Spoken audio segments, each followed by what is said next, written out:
menurut aku sebagai mahasiswa ya jangan kupu-kupu amat lah ya. Jadi harus balance antara perkuliahan, antara mungkin tugas akhir skripsi yang harus tetap dikerjakan, dan juga dengan mengasah pengalaman maupun skill selama berkuliah.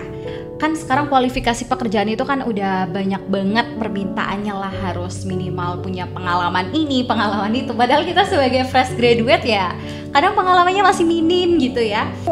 Di mana kita berpijak, di mana lingkungan itu ada, kita kan kalau sebagai kaum minoritas di tempat yang buruk ya mungkin bisa-bisa aja kita akan tertarik ke situ gitu loh. Jadi kita harus menempatkan diri di tempat yang kira-kira bisa untuk mengembangkan skill kita gitu. Nah, tapi ya Mbak ya, biasanya itu kalau problem mahasiswa sekarang itu mereka cenderung terkadang masih nggak percaya diri Mbak kalau mau berbicara di depan umum gitu. Nah, kira-kira ada nggak sih Mbak tips buat teman-teman nantinya, buat para mahasiswa itu biar mereka itu bisa tampil percaya diri ketika berbicara di depan umum? Oke. Terkait dengan kepercayaan diri itu tentunya wajar dan masih sangat wajar ya kalau misal kita itu masih grogi, masih tidak percaya diri di depan umum, itu sangat wajar. Semua orang juga pasti seperti itu. Terkait kepercayaan diri itu sebenarnya bisa dilatih, bisa diasah dari waktu ke waktu gitu.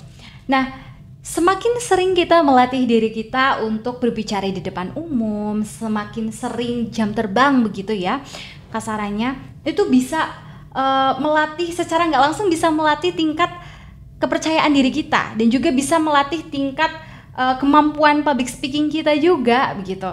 Nah, kalau ditanya sempat grogi atau enggak berbicara di depan umum itu ya tentunya iya, itu udah sering gitu ya. Tapi ketika grogi, aku berusaha untuk meyakinkan diriku sendiri untuk tarik nafas bentar, kemudian buang gitu. Kemudian juga aku sering kalau berusaha untuk meyakinkan diri dengan oke, nggak apa-apa, kamu bisa kok gitu. Jadi dengan afirmasi positif itu juga bisa untuk meningkatkan kepercayaan diri kita gitu. Atau mungkin juga buat teman-teman yang mau latihan public speaking itu bisa ngomong sendiri, mungkin dimulai dari diri sendiri dulu. Mungkin juga bisa ngomong di kamar sendiri gitu sambil di videoin gitu kan. Nah, nanti hasil videonya tuh bisa dilihat kira-kira gestur tubuhku ini sudah sesuai belum ya, mimik mukaku itu udah sesuai belum ya, kayak gitu aja sih. Jadi harus banyak-banyak berlatih dan sering berlatih gitu aja. Oke, berarti afirmasi positif itu penting banget buat diri kita dan juga sering buat ngelatih diri ya Mbak ya. Betul. Nah, kira-kira Mbak, ketika Mbak Dewinya itu banyak pengerjaan pekerjaan itu, kira-kira Mbak Dwiana itu lebih sering mendapatkan tawaran atau lebih justru ke aktif mencari Mbak? Oke. Untuk kemarin-kemarin kan aku freelance gitu ya. Untuk freelance baik itu MC, moderator, itu kebanyakan karena tawaran. Begitu. Lagi-lagi itu karena relasi ya. Nah, karena untuk memperluas relasi ini itu juga penting, ketika relasi ini punya relasi lainnya, itu bisa saling menawarkan. Jadi, ini ada acara ini nih, kamu mau bawain acara ini enggak gitu. Sempat pada tahun 2022 itu dapat tawaran untuk jadi Master of Ceremony di ASEAN Para Games 2022. Itu di cabang olahraga sepak bola. Nah, itu juga kesempatan itu didapatkan karena adanya tawaran dari relasi.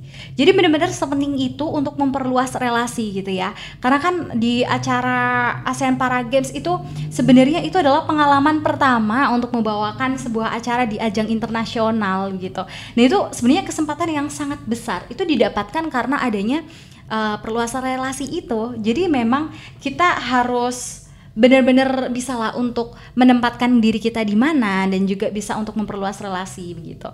Tetapi kalau untuk masalah mungkin ngajar begitu ya, kalau untuk mengajar itu tentunya kita juga perlu untuk mendaftar sendiri ke tempat atau lembaga yang akan kita ajar gitu ya. Tetap harus melamar pekerjaan juga sih kalau untuk mengajar. Baik itu relasi, kita juga harus berusaha untuk menata CV, menata surat lamaran pekerjaan untuk ke lembaga yang akan kita tuju kayak gitu. Betul. Oke, berarti tawarannya itu juga datang karena Mbak Dwiana juga ikut kegiatan di luar ya, bukan cuman fokus di kampus saja. Iya, betul. Nah, kira-kira waktu Mbak Dwiana ditawarin nih ya pekerjaan ataupun ditawarin suruh jadi MC di kegiatan ASEAN gitu-gitu. Nah, itu Mbak Dwiana tuh langsung diterima ataukah ada pertimbangan tertentu sih, Mbak, dalam pengambilan pekerjaan dalam kegiatan tersebut? Oke. Kalau aku itu tipe orang yang menganggap semua pekerjaan sekecil apapun itu ya apa ya, itu adalah kesempatan aku untuk bisa mengembangkan diri gitu loh. Jadi ya aku terima-terima aja, selagi itu baik, selagi itu halal, selagi itu bisa dikerjakan ya diterima-terima aja, karena kesempatan itu kan nggak bisa datang dua kali gitu. Kalau misal kita menerima sebuah tawaran pekerjaan dan kita bisa mendapatkan pengalaman serta tentunya relasi di sana, kita juga bisa mendapatkan relasi lainnya gitu.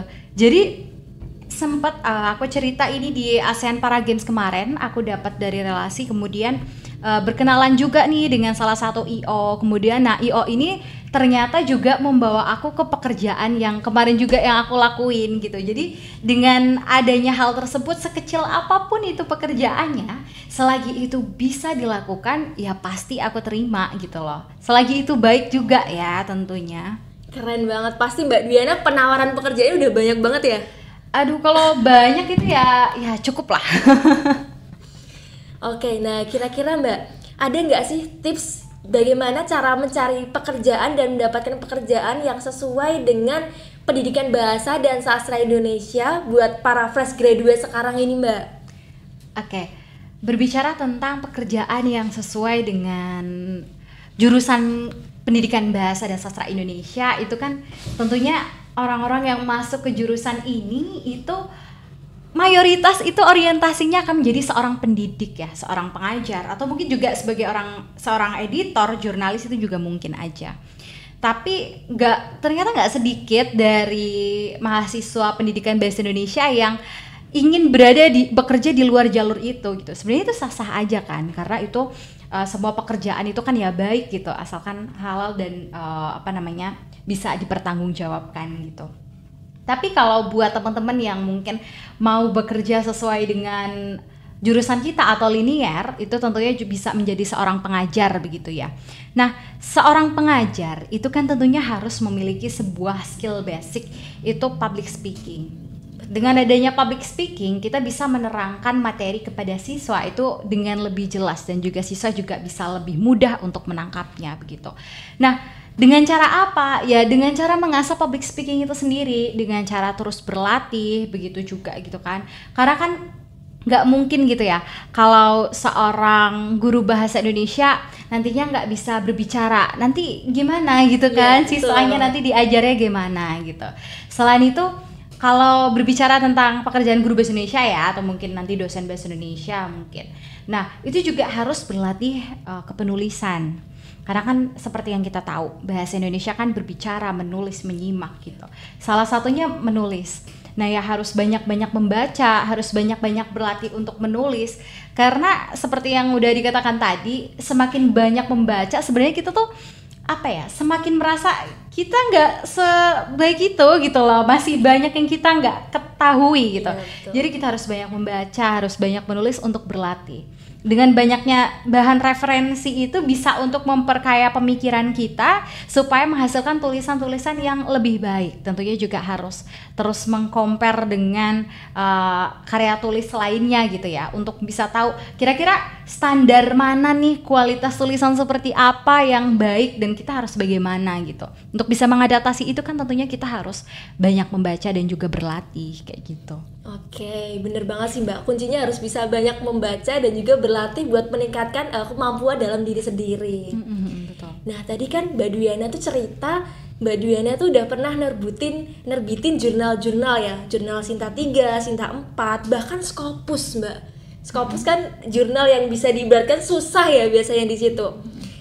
Nah, Mbak Dwiana juga cerita bahwa Mbak Dwiana itu udah dapetin beasiswa S2. Nah, kira-kira gimana sih Mbak tips agar jurnal itu bisa tembus ke Sinta bahkan ke Scopus, Mbak? Oke, untuk tips tembus jurnal Sinta dan juga Scopus ini sebetulnya begini. Setiap jurnal itu kan memiliki karakteristik tersendiri. baik jurnal dengan skop yang sama, misalkan jurnal A dengan skop pendidikan bahasa Indonesia, jurnal B juga skopnya sama, tapi memiliki karakteristik yang berbeda. Jadi kita harus tahu kira-kira karakteristik dari jurnal A itu seperti apa, karakteristik dari jurnal B itu seperti apa. Harus dipahami terlebih dahulu, karena kan kita harus menyesuaikan dengan pola gaya kepenulisan mereka begitu ya. Terus juga kita kalau mau menulis sesuatu itu juga harus tahu kira-kira ini skopnya apa, kira-kira jurnal mana yang akan kita tuju untuk menerbitkan artikel kita kayak gitu. Dan sebelum itu lebih jauh lagi, sebelum menulis kita juga tentunya harus mempunyai topik ya, topik yang kira-kira bisa bisa dijual lah, kira-kira topik apa ini yang menarik yang bisa membuat jurnal itu tertarik gitu.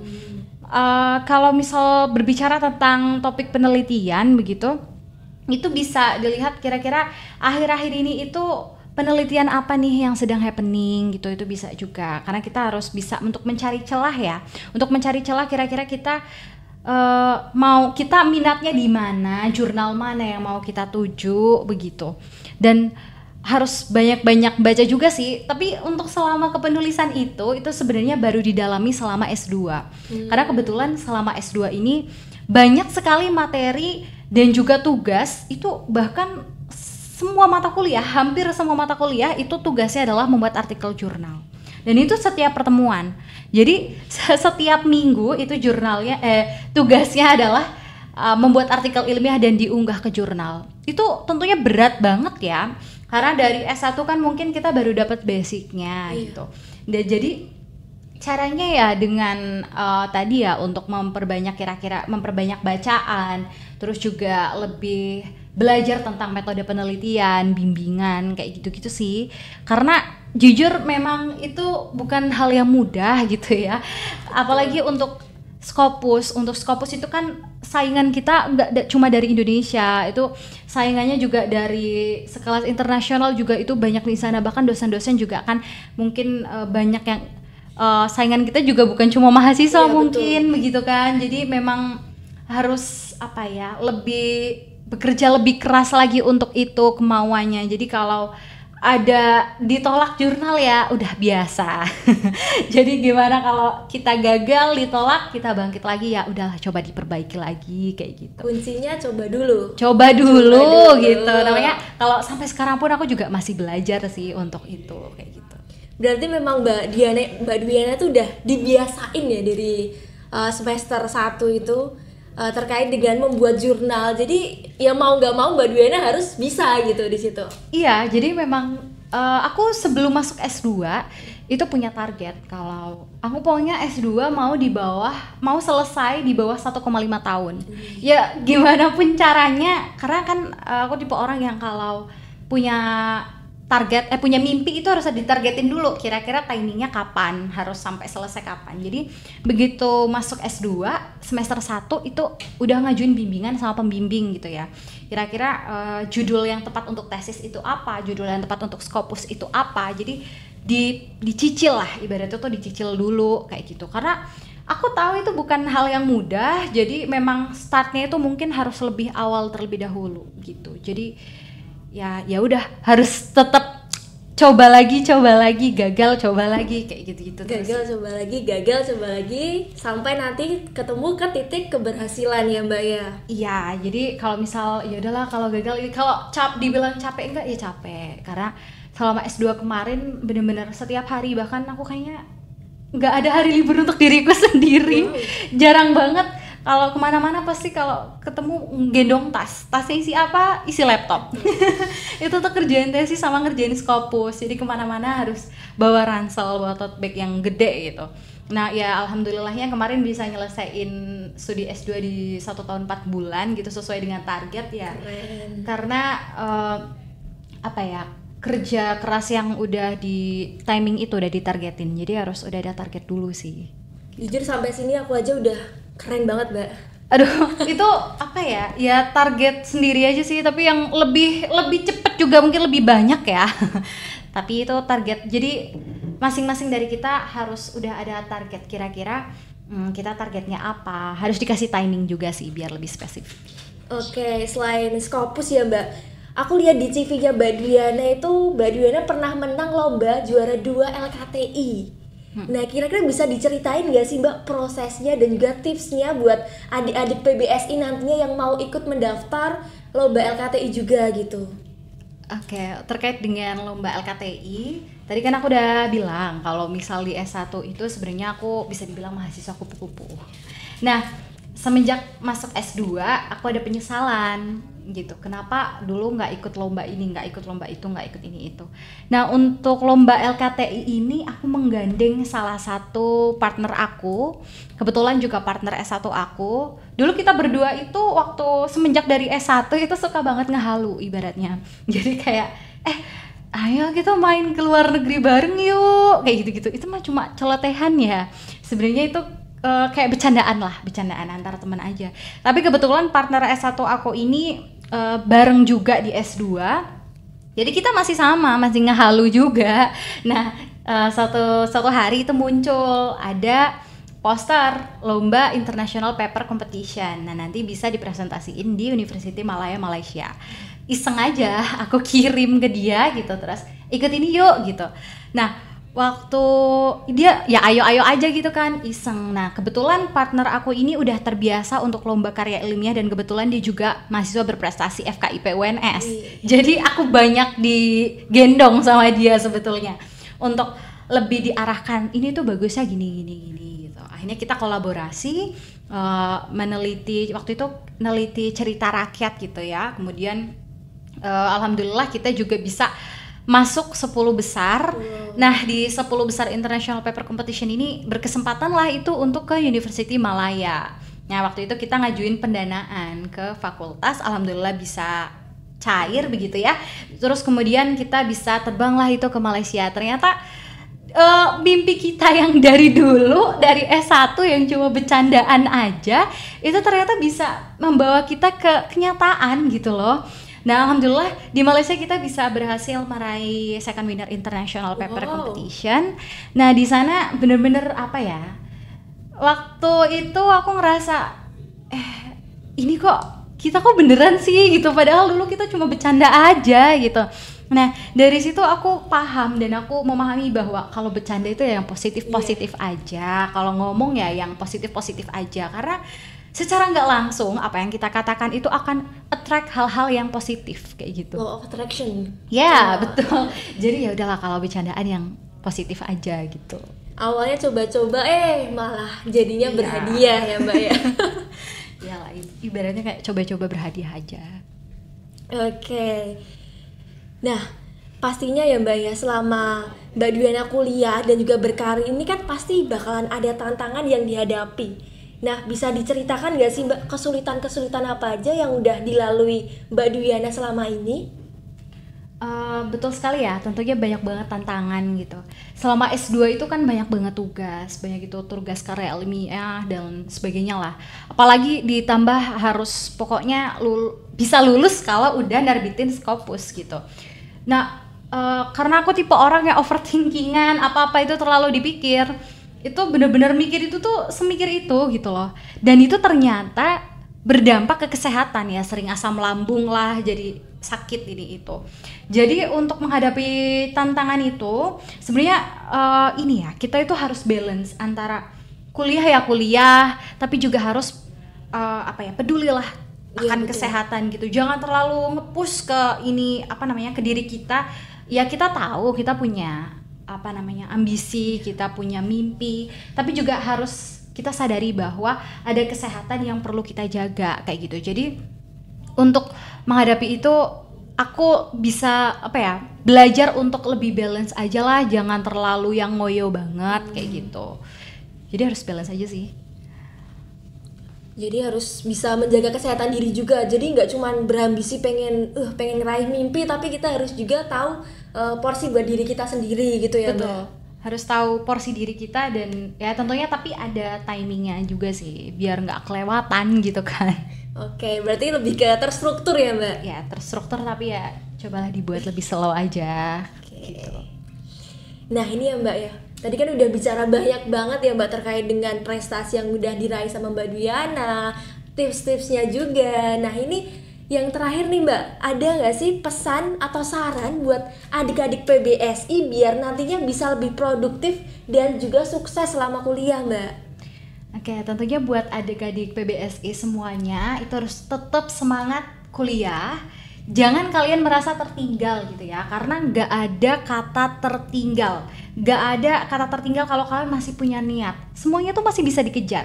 Mungkin kalau saat ini kalian nonton ini masih jadi mahasiswa kupu-kupu, it's okay, itu bukan hal yang telat. Kalian masih bisa mengembangkan skill, kalian juga masih bisa untuk mencari pengalaman yang lebih banyak lagi gitu, asalkan ada niat. Kemudian kalian juga bisa untuk taruh mimpi kalian itu ibaratnya 5 cm di depan kepala kalian, itu deket-deket gitu ya, dan kalian kerucutkan kira-kira apa sih yang kalian mau, apa sih yang kalian cita-citakan gitu ya. Jadi dengan tahu kira-kira apa yang kalian mau, apa yang kalian cita-citakan, dan apa yang kalian bisa, itu bisa lebih memudahkan kalian untuk mencapai kira-kira mimpi kalian itu sendiri gitu. Dan jangan takut gagal, karena kita nggak akan pernah tahu berapa tangga kegagalan yang bisa kita tempuh untuk mencapai sebuah kesuksesan itu sendiri. Kayak gitu. Jadi buat semuanya tetap semangat dan jangan menyerah, oke? Tuh dari Mbak Diwana, tetap semangat dan jangan menyerah teman-teman, karena kita nggak tahu berapa tangga kegagalan yang udah kita lalui, dan juga kita nggak pernah tahu nantinya kita akan berhasil itu di tangga keberapa. Jadi jangan nyerah kalau ada kegagalan sedikit. Kalian harus berani buat terus mencoba. Nah itu dia Sobat Bastin, semoga obrolan ini bisa menjadi insight baru, tawa, dan juga inspirasi buat kita semua. Jangan lupa pantengin terus Himpropcast selanjutnya supaya kalian gak ketinggalan info ataupun pengetahuan kita selanjutnya. Terima kasih udah dengerin, semoga hari kalian luar biasa. Sampai jumpa semua, see you on the next one. Bye.